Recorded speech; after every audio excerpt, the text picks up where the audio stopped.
வேதபுரி என்ற நாட்டை அரசர் ஒருவர் ஆண்டு வந்தார். அவர் தனக்கு பரிசாக கிடைத்த குரங்கு ஒன்றை ஆசையாக வளர்த்து வந்தார். அக்குரங்கும் அரசரின் மீது மிகவும் பாசமாக இருந்தது.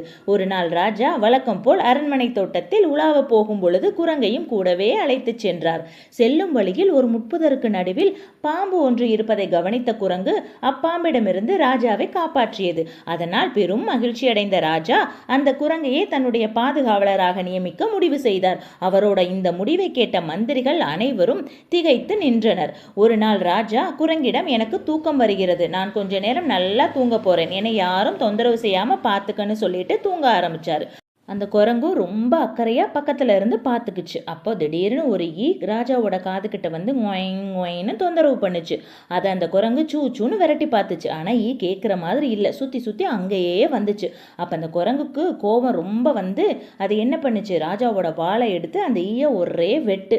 அப்போ அந்த ஈ எங்கே தெரியுமா இருந்துச்சு, ராஜாவோட கழுத்தில். அப்புறம் என்ன, ராஜா அந்த இடத்துலையே இறந்துட்டார். ஈ பறந்து போயிடுச்சு.